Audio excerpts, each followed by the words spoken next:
Kolay gelsin. Ya bir belgesel çekim var da. Tamam abi. Bu saldırı olmuştu ya Cumhuriyet Halk Partisi Genel Tamam Başkanımıza. abi, tam burada oldu. Buradan şu ara var ya bak, sağdan oradan mezarlığa giderken oldu. Şimdi Mustafa Taş var ya abi, oradan kalktı. Oradan bu şekilde giderken buradan sağdan oldu. Zaten burada başladıydı, uygulama falan burada başladı. Tamam. Buradan ileri giderken şu ev var ya bak, evin oradan döndüler. O aradan giderken iyice sıkıştılar. İnelim. Sen o eve doğru geç bak. Şuradan bir görüntü alsınlar da. Evet. Nereye?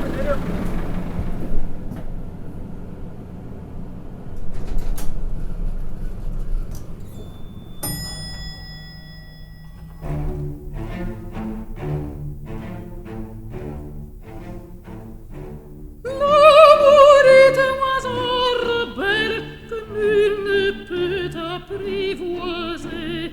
Et c'est bien en vain qu'on l'appelle, s'il lui convient de refuser. Rien n'y fait, menace ou prière, ne parle bien notre santé.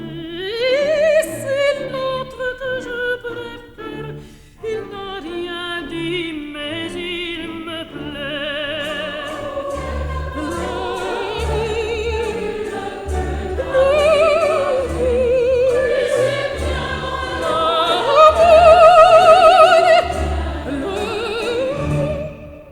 İzninizle birkaç telefon aktarabilir miyim? Efendim, Birkaç telefon önce bir Ünal Bey ile bir görüşün. Daha doğrusu Faik Bey bana bir mesaj göndermiş. Evet, Biden'ın bir açıklaması Daha var. bana bir şey çıktı. Hemen alıyorum efendim.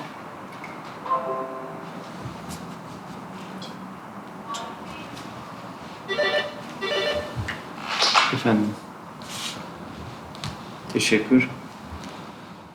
Tabii Deniz Bey'in gidişi çok trajik bir şekilde oldu. Yani işte o bir kaset çıktı. O kaset tam olarak izah edilemedi. Tabii böyle bir ortamda bir işte seçim yapıldı. Kemal Kılıçdaroğlu Cumhuriyet Halk Partisi'nin başına geçti. O zamanki ortamı düşünüyorum. Cumhuriyet Halk Partisi içinde büyük çalkantılar oldu. Bu geçici bir şey mi? Yani Kemal Bey bir kayyum olarak mı bırakıldı partiye? Dönecek mi? O yüzden herkes bir gözüyle Deniz Bey'e bakıyor, bir gözüyle Önder Bey'e bakıyor filan. Yani böyle bir durum var. Aslında genel başkan olmaya hiç niyetinde yoktu zaten. Grup başkan vekili ilk teklif edildiğinde bana yetiyordu. Dolayısıyla ben hani işin teknik boyutunda, politik yönün teknik boyutunda kalmak istiyordum. Sonra genel başkanlık için koşullar büyük ölçüde zorunlu kıldı ve ben de genel başkan oldum.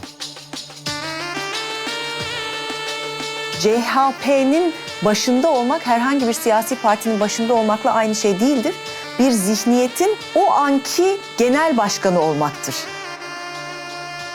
Çünkü CHP kendi dokunulmazlıklarına hiçbir şekilde müdahale ettirmeyen bir yapı. Yani bu kişilerin ötesinde bir yapı. Betonarme olmuş, gerontokratik yaşlılar iktidarı gibi bir yapısı vardı. Çok derin, çok köklü, çok kurumsal bir yapıdan bahsediyoruz. Yani CHP zihniyeti diye eleştirilen aslında dokunulmayan tabular üzerinden yükselen bir manevi dünya diyebiliriz. Biz açıkça başörtülü öğrencilerimizle yapılan görüşmeleri kayda alıyoruz. Çünkü biz bundan yorulduk. Eğer öğrenci bu belgeyi imzalıyorsa koşulları biliyor, düşünecek, erişkin bir insan olarak kararını verecek ve umuyoruz ki üniversitemize başını açarak gelir. Türkiye'nin çoğu demokratik gelişimini rejim meselesi haline getiren, halkın fosilleşmiş bir CHP algısını gördüğü bir Cumhuriyet Halk Partisi vardı. Toplumun gözünde statükocu, değişime kapalı, halkla ilişkileri büyük ölçüde kopuk bir algı vardı ve bu algının mutlaka kırılması gerekiyordu.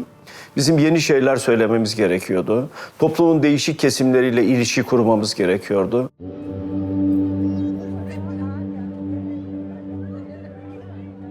Zaten Kemal Kılıçdaroğlu yapan özelliklerden birisi bu. Sizin hiç hoşunuza gitmeyecek telefonlar açıyor. Sizin hiç hoşunuza gitmeyecek kişilerle görüşüyor. Çünkü siz sanıyorsunuz ki karşı mahalleyle görüşüldüğünde bu bir sorun. Sosyal kimlikler üzerinden siyaseti önceledik. Biz her kesimin, her sosyal kimliğin önce sorunlarını saptamak, sonra bunları dillendirmek, artı çözümlerini de aktarmak gibi bir politika izledik. Şöyle bir sonuca vardım. Seçimlerde mitingler yapıyoruz vesaire falan filan. Gördüm ki bu mitinglerin çok büyük bir yararı yok aslında. Biz kendi seçmenimizle bir araya geliyoruz. Ben söylüyorum, onlar dinliyorlar. Sloganlar atıyoruz ve dağılıyoruz. CHP'ye yönelik bir algı var, yanlış bir algı var ve bu algının yıkılması lazım. Ne yapmamız lazım? Dedim ki mutlaka bizim CHP'ye mesafeli ama toplumun sevdiği kanaat önderleri vardır. Benim bu kanaat önderleriyle bir araya gelip oturup konuşmam lazım. İlk bocalama şurada oldu. Örgüte diyorum, beni bu tanımladığım kanaat önderleriyle bir araya getirin. Bu kanaat önderleri kim? Örgüt bunları tanımıyordu önce. Yani bu dengeyi kurması çok zor oldu aslında. Parti içine çok yoğun eleştiriler geldi, çok yoğun tepkiler geldi. Cumhuriyet Halk Partisi içerisinde Cumhuriyet Halk Partisi'nin kemik kitlesine oynamasını, alışılmış siyaseti yapmak isteyen bu kitle aslında Kılıçdaroğlu'nun bu dışarıya açılımları partiyi değiştiriyor, partiyi başka yerlere çekmek istiyor gibi söylemlerine maruz kaldı. Bu ilk 2-3 sene boyunca aslında bu dönüşümler topluma çok yansımasa da parti içindeki dönüşümü biz görmeye başladık. Bence kırılma noktası 2013'tü. Meclise ilk kez başörtülü kadın milletvekilleri, AK Partili milletvekiller geldi ve çoğu kişi CHP'nin bunu bir rejim meselesi haline getirmesini ve tekrardan o eski reflekslerle hareket etmesini bekliyordu. Burası devletin en yüce kurumudur. Burası devlete meydan okunacak yer değildir. Lütfen bu halime haddini bildiriniz. Burada tabii ki tabandan veya CHP'li özleşmiş insanlardan farklı sesler çıktı. Ama günün sonunda Cumhuriyet Halk Partisi'nin üst yönetimi ve Kemal Kılıçdaroğlu bunu bir insan hakları meselesi ve demokratik bir hukuk devleti çerçevesinde aldı ve bir kazanım olarak değerlendirdi. Eski reflekslere göre bir rejim krizi haline getirmedi. Bu en azından muhafazakar mütedeyyin kesimlerde, CHP'ye sosyolojik olarak uzak olan kesimlerde Cumhuriyet Halk Partisi'ne doğrudan bir güven ilişkisi oluşmasa bile bir kulak açma ve ne dediklerini değerlendirme, CHP'deki dönüşüm gerçek mi değil mi, bu konuyu aslında kendi terazilerinde tartmasına neden oldu.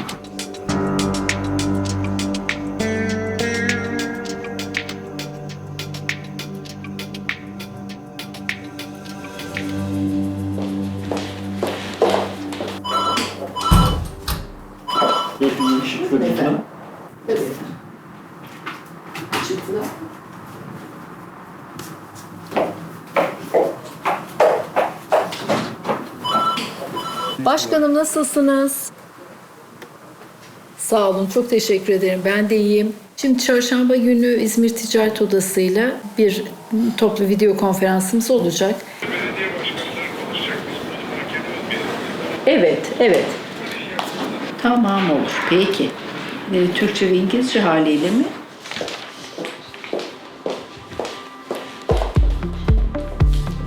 Siyasetçiler sürekli konuşurlar ama genel başkan çok güzel bir dinleyicidir. Onların dertlerini dinler, sorunlarına ortak olur. İnsanların birçoğu bu kapıdan içeri girer, kendisiyle tanışır ve ekranda gördükleri Kemal Kılıçdaroğlu olmadığını ifade ederler. Kapıdan girip danışmadan ben şununla görüşmek istiyorum diyen insan profilini değiştiren bir genel başkandır. Çünkü daha önce insanlar Cumhuriyet Halk Partisi'ni sevmedikleri için gelmiyor değildi. Bir duvar olduğunu düşünüyorlardı ve o duvarı kaldıran kişi de Kemal Kılıçdaroğlu oldu.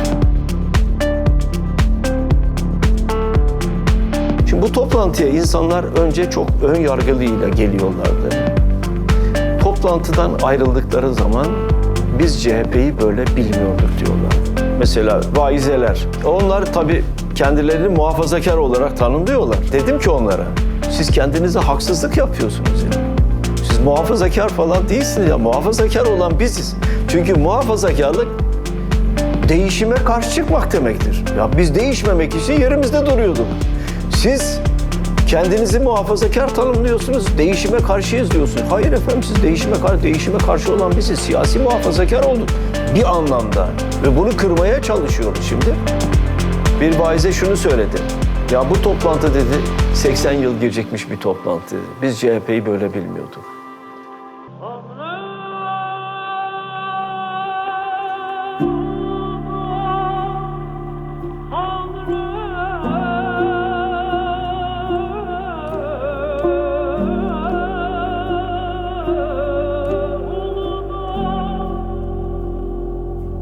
Ama ilk başlarda bu mücadele imkansız gibi bir şeydi. Yani ilk aslında 5-6 yıl Kemal Bey'in kendi kendini mevcut pozisyonda tutma mücadelesi vermesi süreci diyebiliriz. Sonrasında bu Vatikan yapısıyla kararlılıkla mücadele etmeye başlamış bir Kemal Kılıçdaroğlu görüyoruz.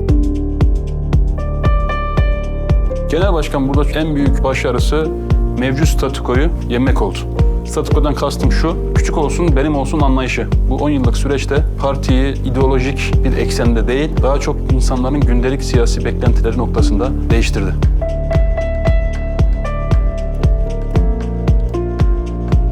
Muharrem İnce'nin aday olduğu bir kurultay vardı. Orada yaptığı bir konuşma var. O konuşmada beni en çok etkileyen ve yani tamam ya işte bunu birinin söylemesi lazım dediğim şey, yani rakı masalarında memleket kurtaracağınıza gidin çalışın halkın arasında. Yani bu önemli bir şeydi. Ya parti içi muhalefet günün sonunda Kılıçdaroğlu'nun bu anlayışına karşı geliştirdiği yöntemlerle başarılı olamadı. İmzalar toplandı, yeterli imza olamadı. Olağanüstü kurultay toplanamadı. En fazla televizyonlarda eski CHP'li veya şu andaki CHP'den memnun olmayan yorumcu sıfatıyla televizyonlarda televizyon yorumcusu oldu ki onlar da çok uzun soluklu devam edemedi. Ben olmazsam CHP olmaz zihniyetini ortadan kaldıracağım. CHP varsa hepimiz için var.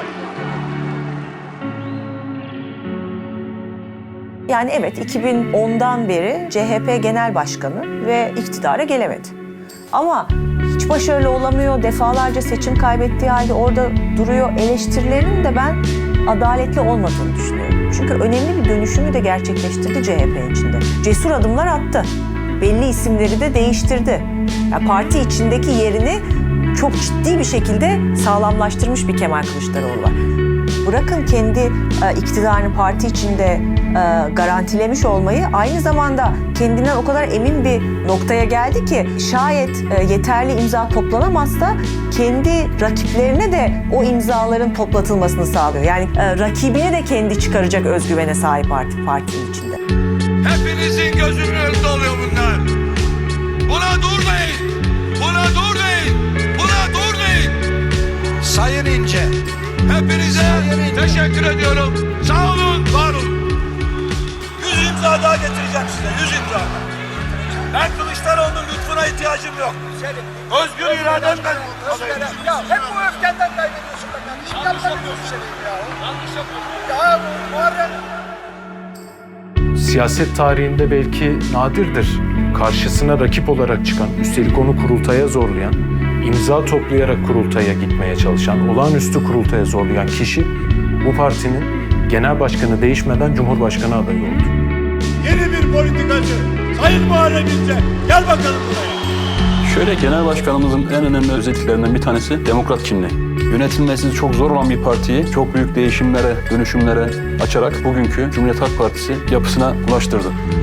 Ben emeğimi Tayyip Erdoğan'a da yedirmem. CHP'yi yönetenlere de yedirmem. Cumhuriyet Halk Partisi'nin parti içinde kavga hiçbir zaman bitmemiştir ki. Yani doğasında var ve bu iyi bir şey. Yani bu kötü bir şey değil. Çünkü hala bugün de genel kurullarında ya da kurultay deyin, kongre deyin, aday çıkaran partiye, şimdi bu kendi başında bir iç demokrasi şeyi. Beğenin beğenmeyin. Mevcut iklimden kaynaklı bir eleştiri olarak bakılıyor ama Cumhuriyet Halk Partisi aslında bünyesinde bulundurduğu hiçbir siyasetçinin ya da hiç kimsenin görüşünden korkmayan. Çünkü o görüşü bir şekliyle sahiplenen ve bu tartışma kültüründen de siyaset üreten bir siyasi parti. Siyasi iktidar 19 yıl içinde bu ülkede demokrasiyi unutturmak için elinden gelen her şeyi yaptı. Biz kendi aramızda tartışıyoruz mesela. Vay efendim işte bak görüyorsun değil mi? Her kafadan bir ses çıkıyor. Kendi aramızda tartışmazsak, istişare yapmazsak o zaman bir yanlışlık olmuyor mu? Bizde de demokrasi kültürü var. Ama Kemal Bey şöyle bir durum da var. Vallahi sizin partinizdeki demokrasi de bazen kanser eder. Dışarıdan. Evet. Nasıl sabrediyorsunuz? Şöyle, siyasete girdiyseniz sabırlı olmak zorundasınız. Her düşünceyi dinlemek zorundasınız. Bürokraside öğrendiğim bir kural vardır. Aykon Doğan benim genel müdürümdü, sonra bakanlık yaptı. Bir ara bana şöyle söyledi. Bak dedi Kemal dedi, İleride çok önemli yerlere geleceksin dedim. Sana hep evet dinleyen insanı dinlemesen de olur. Ama birisi sana hayır diyorsa onu mutlaka dinleyeceksin. Niye hayır diyor? Muhalefet şöyle demiş, böyle demiş. Bunlara hiç kafa yormayın. Her zaman da cevap vermeye gerek yok. Ve bunların dilinden çıkan ifadelere aynı dille cevap da vermeyin. Ve zaman zaman affınıza sığınıyorum. Genel başkan olduğumda tabii AK Parti'nin ciddi bir gücü vardı parlamentoda ve parlamento dışında da ciddi bir gücü vardı. AK Parti'nin zirve yılları, ciddi bir dönüşümden, değişimden geçildiği, kamuoyunun önemli bir kesiminin, liberallerin, zaten muhafazakar kesimin AK Parti'yi desteklediği, hatta soldan dahi kısmen oy alabildiği bir süreç. 2011 seçimlerinde zaten AK Parti rekor kırdı. %50'ye 49,5'a ulaştı. Yani bu %50'ye oy oranına ulaşan geçmişte Menderes var, Demirel var. Başka kimse yok. Düşünsenize sokakta yürürken hani 2 kişiden biri. Yani bu büyük bir olay yani. Orada tabii Erdoğan belki benim gelmemden memnun da olmuş olabilir. Nasıl olsa bu emekli bürokrat, dolayısıyla hani siyaseti yeteri kadar organize edemez, siyaseti sağlıklı sorgulayamaz. Dolayısıyla o çerçevede biz yolumuza daha sağlıklı, daha tutarlı devam ederiz diye. Değerli kardeşlerim, CHP'den çekinmek için hiçbir şeye gerek yok. Biz Sayın Kılıçdaroğlu'ndan ziyadesiyle memnunuz. Bay Kemal, sen bir koyunu dahi güdemezsin. Bu ey CHP işte ya da Bay Kemal cümlelerini en seven Sayın Genel Başkan. Çünkü hiçbir karşılığı yok. CHP zihniyeti Erdoğan'ın alıştığı muhalefete karşı ürettiği bir söylemdi. Çünkü onlar Cumhuriyet Halk Partisi'nin gitmediği yerlerde Cumhuriyet Halk Partisi'ni CHP diye anlatabiliyorlardı. AK Parti'nin bir başka özelliği daha var. Kendi kusurlarını başkasının üstüne yıkmak. Bunu nasıl yapıyor? Güçlü bir medya örgütlemesi yaptı. Bunu da 17-25'ten sonra gördük. Paralar nasıl toplanacak? Kimde toplanacak? O paralarla gazeteler nasıl finanse edilecek? Geniş medya ağıyla CHP'ye mi saldıracak? Koro halinde saldırabilirler. Arkasından daha otoriter bir yapıya, daha içe dönük derken Erdoğan ailesinin içine dönük bir yapılanmanın devlette egemen olduğunu gözlemlemeye başladık.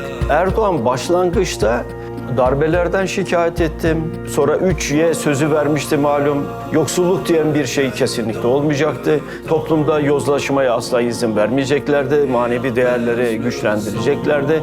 Yolsuzlukla mücadele edecekti. Devlet katında asla yolsuzluk olmayacaktı. Ama söylemle eylem. Söylem çok güzel, eylem tam tersi bir sürecin içine evrildi. Öyle bir noktaya geldik ki yolsuzluk yapmak artık AK Parti'nin olağan politikalarından biri haline dönüştü. AK Parti iktidarında yolsuzluk var dendiğinde vatandaş hiç yadırgamamaya başladı. Zaten bunları yaparlar diyor. Yol arkadaşı yoksa yol neye yarar? Sayın Bakanım, hiç utanmadın mı? Maşallah, maşallah, maşallah, maşallah, maşallah. Dindar neslin olduğu bir ülkede birbirini Allah için seven bir millet ortaya çıkacak. Menfaat için değil, makam mevki için değil. İşte bunu siz sağlayacaksınız.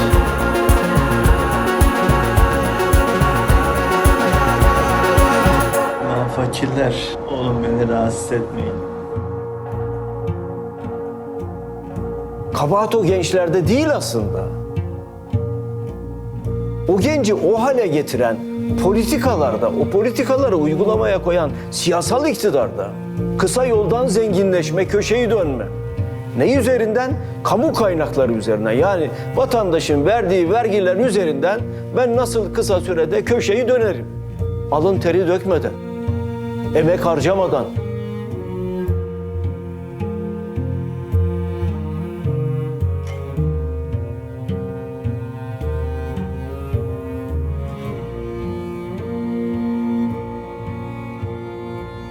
Yarın bir de Erdoğan'ın şöyle bir lafı var. Sosyal medyada da kampanyaya dönüştü. Diyor ki Türkiye'de yaşayamam diyenlerin biletini alıp göndermek lazım. Gençlere diyor bunu. Sosyal medyada haliyle bir kampanyaya dönüştü. Millet işte Bugün söyle. Bugün. Kafayı yemiş. Ama o metni çıkarmanız lazım. Tabii. Yani o cümleyi çıkarmanız lazım. Tamam. Şey değil mi hiç? 128'e. Bugün size bunu gönderemedim ama.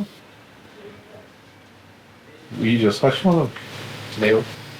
83 milyonun evine eşit olarak dağıttık.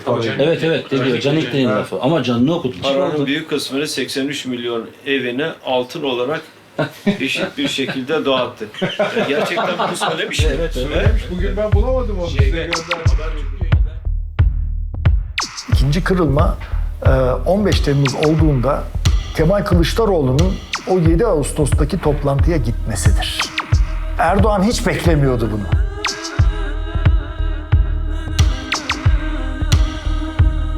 Sizin rakibiniz partinin söylediği sözü ya da yaptığı bir eleştiriye sizin nasıl cevap vereceğinizi biliyorsa siz kendinizi değil o sizi yönetir. O halde bunun çıkışı ne? Karşı tarafın ezberini bozmak. Onun beklediği tepkiyi değil, tam tersine farklı bir tepki vermektir. Biz bunu yaptık. Bu Cumhuriyet Halk Partisi tabanı açısından da bir değişiklik. Çünkü Cumhuriyet Halk Partisi tabanının da hepsi böyle 27 Mayıs bayrağını sallayan filan insanlar değil. Parti içinden de eleştiri aldı. Yeni Kapı'ya gitmem konusunda partide ağırlıklı olarak sakın gitmeyin vardı. Başlangıçta niyetimde gitmemek. Çünkü biz bir Taksim mitingi, bir İzmir mitingi yapmıştık. Sonra bu çok istismar edilecekti. Artı birkaç güvendiğim insandan ama CHP'li olmayan güvendiğim insandan Yeni Kapı mitingine katılın ve düşüncelerinizi ifade edin diye geldi. Oturdum, düşündüm. Arkadaşlarımla konuştum. Evet ya, niye gitmeyelim? Türk Silahlı Kuvvetleri içinde yuvalanan bir çete grubu Türk demokrasisine darbe yapmak istedi. CHP oraya gitmeseydi gerçekten Erdoğan için ideal bir durum olacaktı. İşte bak darbecilerle berabermişler bunlar da diyecekti. Kemal Kılıçdaroğlu'nun oraya gitmesi gerçekten çok büyük bir oyunu bozdu. Tabii orada bir tuzağa düşüldü. Yani tuzak o dokunulmazlıkların kaldırılması tuzağıdır. Dokunulmazlıklara mı? Yok, hayır. Bakın çok samimi söylüyorum. Selahattin Demirtaş'ın hapiste olması, Osman Kavala'nın hapiste olması dokunulmazlık dolayısıyla değil aslında. Tamamen bir kişinin kendi arzusu üzerine içeride tuttuğu kişiler bunlar. Neden bir anayasa değişikliğiyle kalktı?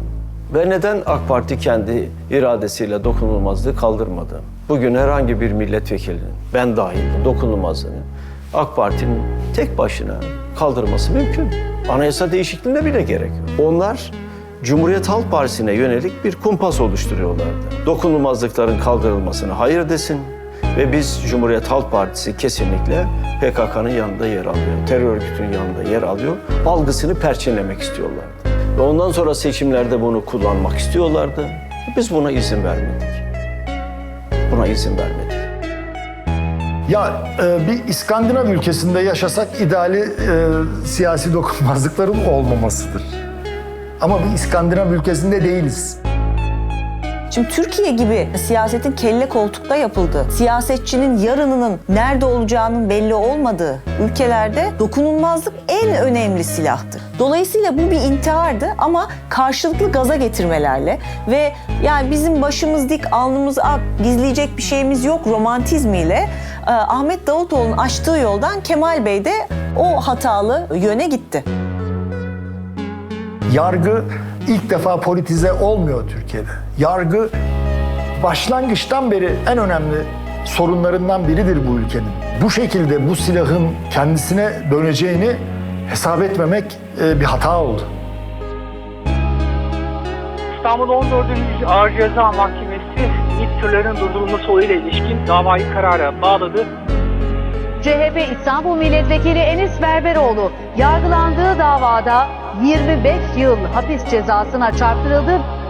Eğer yakında bu içeride olan zatla alakalı Kılıçdaroğlu'nun bağlantısı çıkarsa şaşmayın ha! şaşmayın. Hemen MYK'yı topladık. Ne yapabiliriz diye. Öneri yürüyüş. Ankara'dan İstanbul'a. Yürüyebilir miyiz? Bazı arkadaşların tereddütleri oldu. Yani acaba birkaç gün düşünsek mi diye. Hayır, bu iş düşüncesi yok. Çıkacağız ve yürüyeceğiz.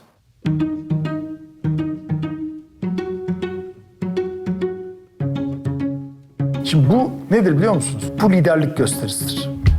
Orada bence adalet yürüyüşüne karar vermekle Kemal Kılıçdaroğlu Cumhuriyet Halk Partisi Genel Başkanı olmaktan çıkıp Cumhuriyet Halk Partisi lideri oldu.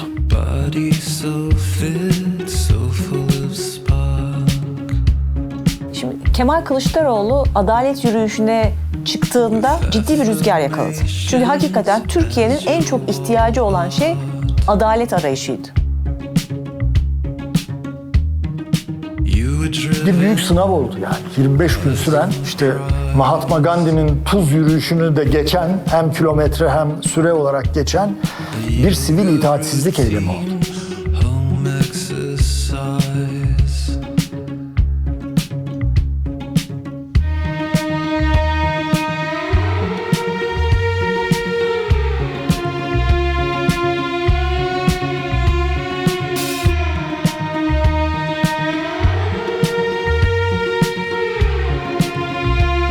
HDP bayrağı vardı, MHP bayrağı vardı, Beşiktaş bayrağı vardı, Fenerbahçe bayrağı vardı. Yani o kadar bir araya gelmez denilen kesim bir araya geldi ki yürüyüşte. Sağcı, solcu, muhafazakar, dindar ya da ateist, Alevi ya da Sünni, böyle bir ayrım o yürüyüşün ilk gününden mitinge kadar, son gününe kadar hiç olmadı.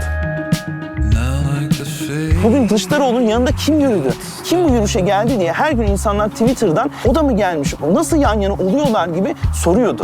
Ve belki hiçbir zaman birbirine benzemeyen, birbirine alakası olmayan insanlar adalet gibi soyut ama birleştirici bir söylemle bir araya geldiler.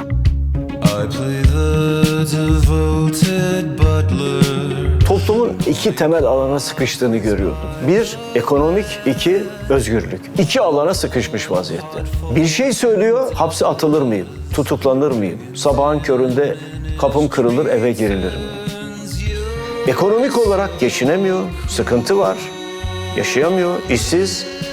Babayla oğul birbirinin yüzüne bakamıyor. Çocuğuna pantolon alamadığı için baba intihar ediyor. Bu tür tablolar var.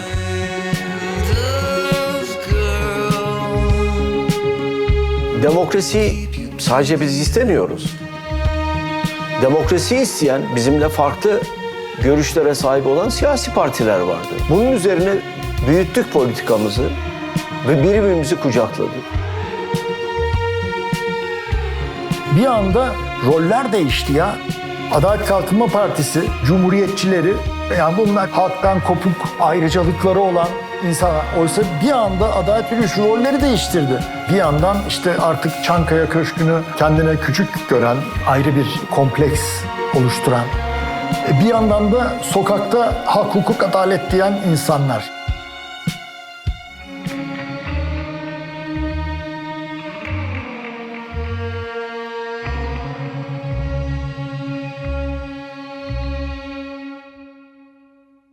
Kemal Kılıçdaroğlu aslında farklı bir yol izliyor. Yani yalnızca CHP adına çalışmıyor. Bence geldiği bu 11. yılda CHP genetiğini değiştiremeyeceğini ya da en azından iyimser söyleyelim belli bir yere kadar değiştirebileceğini görmüş. Bunu teslim etmiş ve bence bu çabadan vazgeçmiş. Dolayısıyla tek başına CHP'nin iktidar olması gibi bir olasılığı kenara koymuş. Onun yerine bütün bir muhalefeti toparlamaya, yani muhalefet şapkasını genişletmeye çalışıyor. Burada Cumhuriyet Halk Partisi'nin aday seçimi, hatırlarsınız ilk tartışmaları, insanların farklı mahallelere gidip farklı insanlarla konuşmasını engelleyen o bekçiler tarafından pek iyi karşılanmamıştı. Ekrem İmamoğlu'nun ismi açıklandığı zaman işte soyadı İmamoğlu olan sağcı bir jargon kullanan bir isim nasıl aday olabilir? O denge, yani Kemal Kılıçdaroğlu'nun parti içi dengesi, parti örgütündeki insanları üst konulara getirme dengesiyle farklı kesimlere açılma dengesinin aslında bir tezahürüydü Ekrem İmamoğlu. Yine farklı illerde ülkücü kökenli, AK Parti siyaset yapmış, Refah Partisi siyaset yapmış çok farklı isimlerin her ilin özel koşulları dikkate alınarak aday yapıldığı görüldü. anlamda egosunu arka planda tutarak aslında muhalefet adına bir şeyler yapmaya çalışıyor. Bu önemli, bu farklı bir şey. Meral Akşener'de, yani bugün geldiğimiz noktada İYİ Parti avantajlı görünüyor. Yani İYİ Parti bir ivme yakalamış. Meral Akşener'in de bugün geldiği noktada Kemal Kılıçdaroğlu'nun ciddi bir payı var. 15 CHP'li milletvekilinin kendi rozetlerini çıkararak İYİ Parti'ye geçmesi, ki bazısı ağlayarak bunu yaptı. O sahne bu işbirliğinin çok somut olduğunu gösterdi ve bence o karşı taraftaki o konsolidelik durumuna da bir cevap oldu. Bu nedenle de işte kendi özgüveni yok, öne çıkamıyor, kazanamayacağını biliyor gibi eleştirilere maruz kalıyor. Halbuki bu bilinçli bir stratejinin parçası. Tek başına CHP'nin bu toplumun kodlarında yeterli çoğunluğu sağlayamayacağını biliyor. Kemal Bey CHP'yi lider partisi olmaktan çıkardı ya. Kendini bu kadar az öne çıkaran az kişi var. Yani bu egosunu yenme. Yani herhangi bir başka partide, eskinin Cumhuriyet Halk Partisi'ni de düşünün. Yani daha önceki yıllarda bir belediye başkanı bu kadar çıkacak, kendini öne çıkaracak, şey yapacak. Hemen bir yolunu bulup onu alaşağı ederlerdi, geri plana iterlerdi yani. Şimdi bir değil, 2 belediye başkanı önde. İkisini birden parti lideri destekliyor, öne çıkarıyor. Günün sonunda bu strateji işe yaradı ve bugün Türkiye nüfusunun %60'ını oluşturan Büyükşehir Belediye'ni Cumhuriyet Halk Partisi yönetiyor. Eskiden CHP hiçbir iş yapmaz denilen kısımdan CHP belediyelerinin yaptığı işlerin iyi mi kötü mü olduğu tartışmasına geçildi.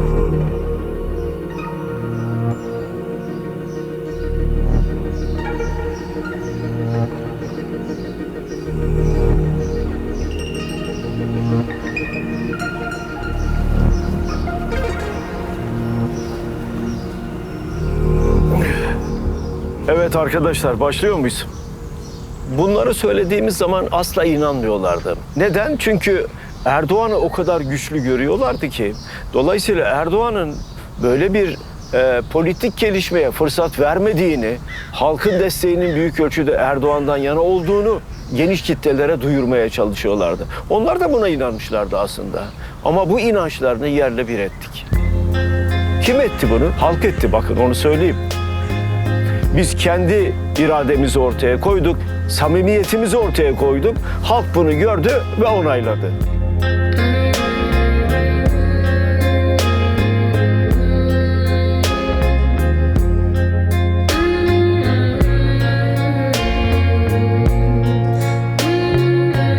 Bu neyi gösteriyor? Bu bir tehdit algılamasını gösteriyor. Ve yani toplumdaki kutuplaşmanın boyutu maalesef hani illa birine git şunu vur falan demeniz ya da şunu şöyle yap demeniz gerekmiyor. Nasıl olsa birileri durumdan vazife çıkarıyor bu memlekette ya. Gaza geliyor ya da göze girmek istiyor ya da bir şey yapmak istiyor, yani yapıyor.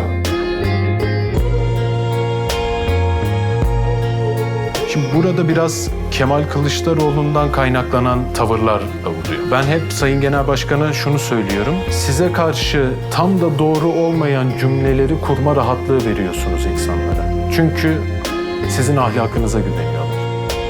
10 yıllık süreçte Kemal Kılıçdaroğlu'nun başına gelenler, Kemal Kılıçdaroğlu'nun onlara verdiği tepkiler, Kemal Kılıçdaroğlu'nun özeti.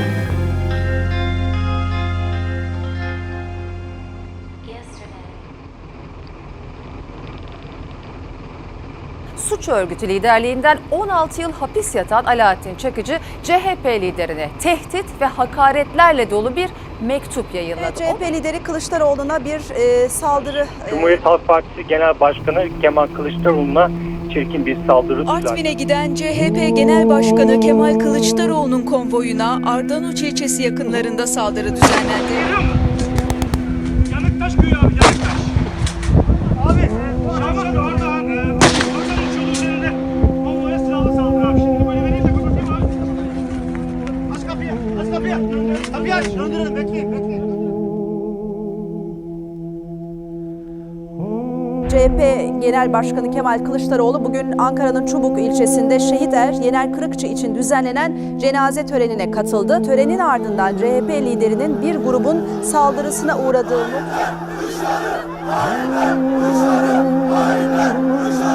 Yani açıkçası dehşete kapıldım. Çünkü bizim adetlerimize baktığınız zaman bir insanın, yani hangi görüşten olursa olsun, birisi sizin eğer cenazenize geliyorsa orada büyük bir saygı duyarsınız, büyük bir onur duyarsınız.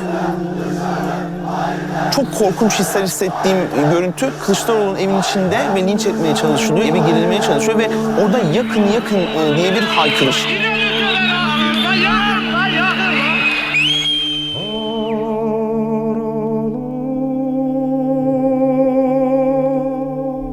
Geçmişte Türkiye'nin o yaşadığı Madımak gibi korkunç katliamı bana hatırlattı ve orada oluşturulmaya çalışılan maalesef oydu.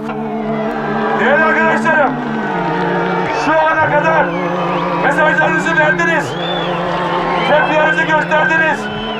Şimdi sükunet... Sığındığı, bir anlamda hapis kaldığı evin içinde o çok kritik saatler onlar. Dışarısı adeta bir yangın yeri. İçeride Kemal Bey 2 kişiyi arıyor. Bunlardan biri Ekrem İmamoğlu. O gün mitingi olan Ekrem İmamoğlu.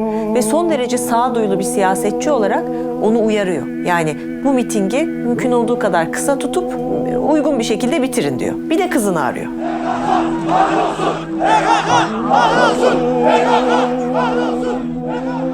Neden toplumsal gerilim bu kadar yükseldi? Neden tırnak içerisinde Çubuk'ta öyle bir patlama oldu?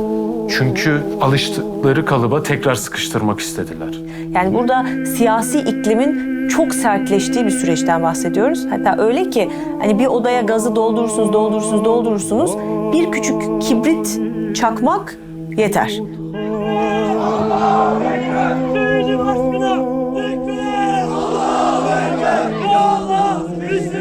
Bu ülkenin bekası gidecek. Bu ülkenin bekasına saldırı nereden gidecek peki? Cumhuriyet Halk Partisi Ankara'yı kazanırsa.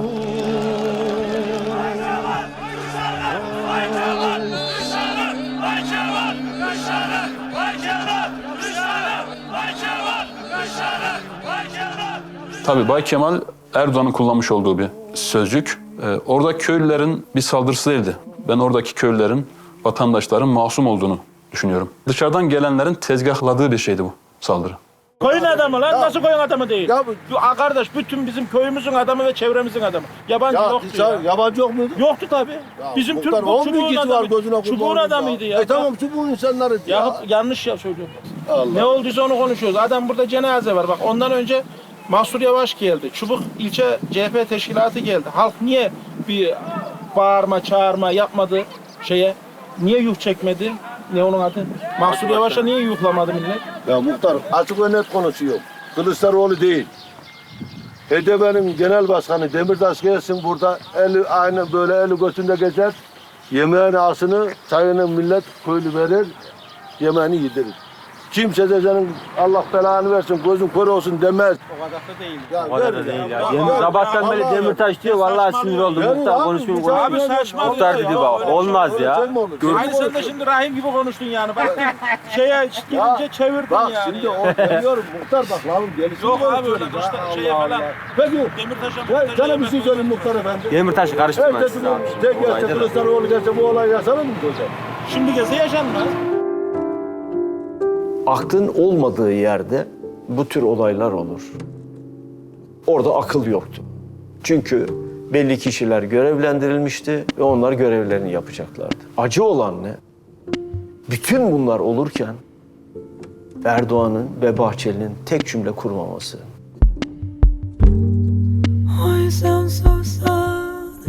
Şimdi orada nasıl bir sınav verdi Kemal Kılıçdaroğlu? Çok açık provokasyona, saldırıya karşı zaten ayakta olan sinir uçlarıyla oynayıp kutuplaşma siyasetini devam ettirebilirdi. Ama bu yola gitmedi. Net bir şekilde tansiyonu düşürüp sağduyu ve soğukkanlılığını korumayı tercih etti. O saldırıdan sonra Kemal Kılıçdaroğlu bence herkese bedel ödemeye hazır olduğunu ve bu uğurda insanları birleştirebilecek bir lider olduğunu gösterdi. Şimdi bazı maruz kaldığı meselelerde insan kendini onun yerine koyduğunda verdiği tepkiye inanamıyorsunuz. Çünkü o tepkiyi vermek imkansız yani. O sakinlik imkansız. Üslubu korumak imkansız.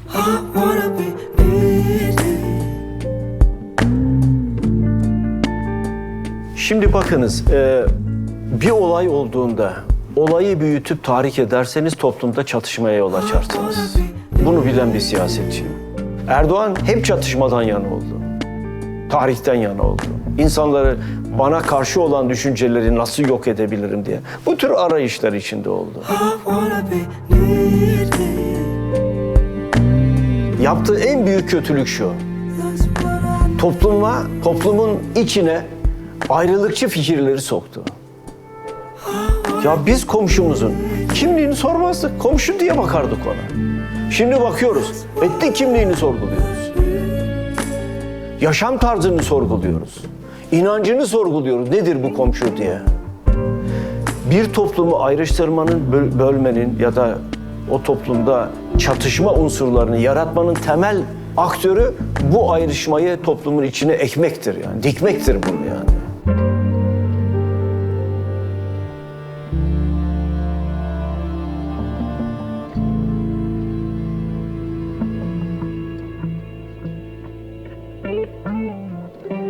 Genel Başkan bu birlikteliği zaten korumak için çoğu zaman kendi üzerine çekti eleştirileri.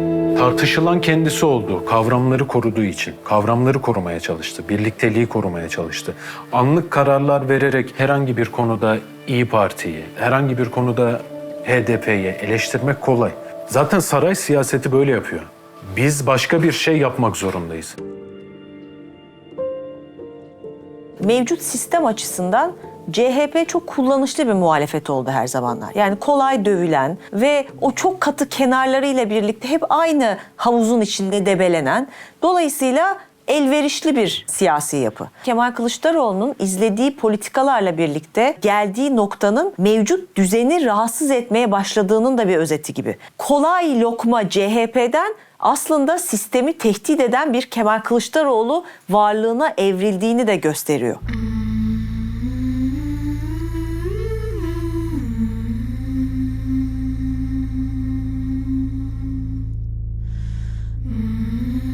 Uzun ve onara yapılan bir süreç. Bu yol evet şu an döşenmiş haliyle uzaktan baktığımızda zafere gittiğini görüyoruz bu yolun. Ama her bir çakıl taşını bile yerine koyan Sayın Genel Başkan. Bir yüzyılı bitiriyoruz. 2. yüzyıla başlıyoruz. Geçmiş yüzyılın faturalarını hep birlikte gördük. İdamlar oldu, hapisler oldu, pek çok şey oldu. Ve o yüzyılın sonunda bugün geldiğimiz noktada demokrasimizi yeteri kadar geliştiremedik. Tek başına iktidar olan ve demokrasi vaadi veren bir siyasi anlayış Türkiye'de otoriter yapıya yöneldi. Kurucu meclisin en temel özelliği gerçek anlamda milli iradeyi temsil etmesi ve üzerinde hiçbir gölgeyi kabul etmemesiydi. O kadar ki Gazi Mustafa Kemal Atatürk'e bile başkomutanlık yetkisini 3 ay süreyle veriyorlar. Bizdedir yetki diyorlar.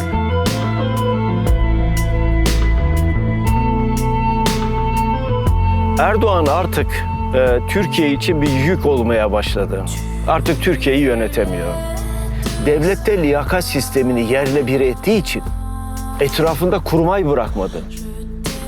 Kurmay bırakmadığı için de birisinin gelip Erdoğan'a aldığı bir kararla ilgili şu yanlıştır diyebileceği bir adama ihtiyaç var ama öyle bir adam bırakmadı bu.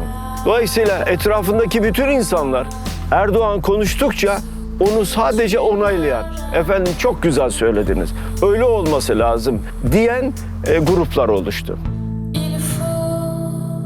Ve bu insanlar da Türkiye'nin gerçeklerinden kopuk oldukları için bu tabloyu Erdoğan'la beraber yarattılar. İnsani olarak benim kendisine tavsiyem bir an önce toplumun 83 milyonu daha büyük acılarla karşı karşıya kalmaması için sandığı getirmesi ve kendisinin o makamdan ben yoruldum, 19 yıldır bu ülkeyi yönetiyorum, artısıyla eksisiyle. Dolayısıyla ben köşeme çekilip biraz dinlenmek istiyorum.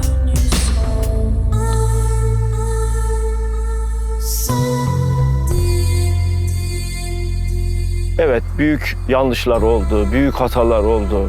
Ama insanoğlu hata yapabilir, yanlışlık da yapabilir. Ama bugün geldiğimiz noktada içinden çıkılamaz bir tabloyla karşı karşıyayız. Ve ben bu tablonun bir anlamda sorumlusuyum. Buradan ayrılmak istiyorum demesi lazım. Bunu dediği zaman kendisi büyür.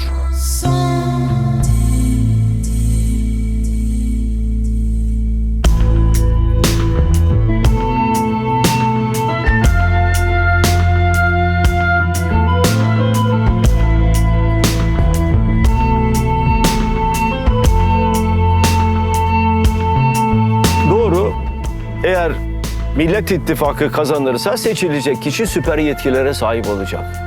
Ama bu yetkileri güçlendirilmiş parlamenter sistemi yeniden getirmek için kullanacak. Cumhuriyetin ilk kuruluşundaki nasıl çok farklı görüşler bir araya geldiler.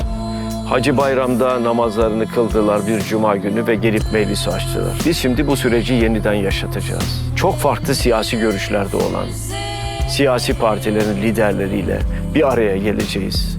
Ama ahlak üzerine, ama adalet üzerine oturacağız, kararımızı vereceğiz. Diyeceğiz ki bu ülke bizim ülkemizdi. Önce şu kirlilikten bir arındıralım, sonra tertemiz bir Türkiye'de vatandaş kimi tercih ediyorsa o gelip bu ülkeyi yönetsin.